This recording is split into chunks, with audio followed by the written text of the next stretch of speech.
Okay. So, let's give you my honest reaction regarding this. Kakatapos-tapos lang po ng laban ni Jonas Sultan against Katsuma Akitsugi. At unfortunately, Jonas Sultan was defeated. What happened in the fight? Ano bang masasabi ko sa laban ni Jonas Sultan? Real talk and honest opinion po tayo dito. At meron pong first time na nangyari ito kay Jonas Sultan in his career. Alam niyo ba kung ano to? Pag-usapan po natin yan kung gusto niyo po ng pawang katotohanan at puros boxing lang, dito po tayo. Pag-usapan natin yan pagtaas nito. Here comes the boom, boom, pow, pow, cast nation, stand up now. Get ready for the truth, Powcast, the pioneer, the original pow. Voice of dates, join Powcast Nation. Powcast Sports #1. The #1 independent sports voice in the Philippines.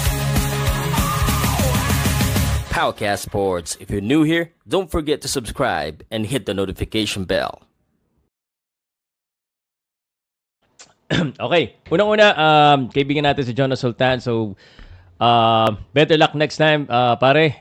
Pero talo talaga tayo dito sa laban na ito. Jonas Sultan coming into this fight against an undefeated boxing prospect. So, kung hindi nyo po alam, alaga po itong kalaban niya. So, magaling din naman talaga yung kalaban niya. Kung napanood nyo yung aking thoughts, keys to win regarding this, unfortunately, that didn't happen. And of course, it's easier said than done.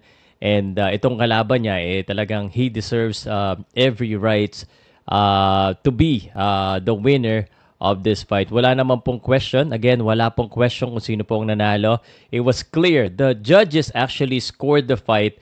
Almost walang binigay kay Jonas Sultan. I think isang round o dalawang round yata. I don't have the specific score yet.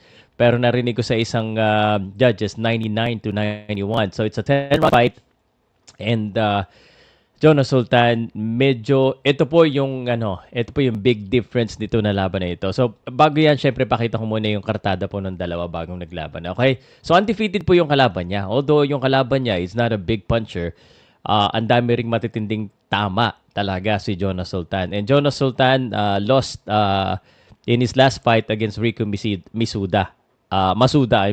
Kung hindi mo alam, and then the commentator, siya na mismo nagsabi, ito po ay short notice fight, sabi dito ng commentator. So I thought though na sapat din naman yung kanyang training, talagang magaling din itong kalaban. Tsaka bigyan ko kayo ng trivia, no? And I just watched this. Nakita ko dun sa video na pinost po ni Silver Voice na ito pong si Katsuma Akitsugi, nakasparing ni Jonas Sultan dati, nakasparing din ni Jandrel Casimero. So talagang alam nila yung kalidad nitong fighter na ito at magaling. Doon nga sa sparring, kayo na po mag-decide. Parang magaling talaga yung bata. Japanese-Mexican ng lahi daw eh. At he's residing in the US. So talagang lahat ng lahi ng matatapang talagang pinagsama-sama. Na tinalo niya si Aston Palicte before this. And of course now, tinalo niya si Jonas Sultan. And this is the first time, ito yung sinasabi ko sa inyo na first time natatalo po si Jonas Sultan ng back-to-back in his career. Let me just show you. Jonas Sultan, 19-7. So, madadagdagan na yan. If you look at his career, talo, panalo, talo, palo. And this is the first time back-to-back po na matatalo po si Jonas Sultan sa kanyang karera. So, ano ngayon ang next para dito kay Jonas Sultan? Pero bago natin pag-usapan, I just wanted to say, alam ko marami na naman mga harsh comments online regarding our boxer. And, if it's subjective, I have nothing against it. Pero yung mga medyo low blow, dapat tigilan na po natin yan. Jonas Sultan was defeated, plain and simple. His opponent outboxed him. His opponent was more active. Jonas Sultan was in the fight. Ibig sabihin, throughout the fight, may laban siya. Kasi may mga malalakas naman siyang suntok na pinapakawalan. Pero I didn't think, and honestly, I don't think he was ever gonna win by decision if it ever goes to a decision, even if it's a close fight. Unfortunately, it wasn't a close fight. From the earlier rounds, talagang masipag at marami sumuntok. At saka natamaan siya ng body shot. Medyo, at the latter part of the round, medyo bumabagal na rin si Jonas Sultan. Yung reaction niya mas bumabagal, and then of course, natatamaan siya ng body shot. Pero hindi mo pwedeng hindi mo pwedeng tanggalin yung chance na pwede pa siyang manalo kasi nasugatan niya nga dito from a legitimate punch at saka tinatamaan din niya yung kalaban niya eh. The thing is, matibay din yung kalaban kasi kung hindi matibay yon sa lakas din ng suntok ni Jonas Sultan, he would have been down and out. And the good thing about Jonas Sultan as well, so ayoko marinig wala sa kondisyon, although bumagal siya, iba lang talaga yung level ng kondisyon eh. Miski mga commentators na mismo nagsabi na yung level po ng kalaban ni Jonas Sultan is on a different level kasi sobrang pati CompuBox daw nahihirapan magbilang ng suntok nito ni itong kalaban ni si Katsuma Kitsugi. So, this guy is probably going to be one of the future of boxing. He's gonna be probably like a Shakur Stevenson or a Devin Haney.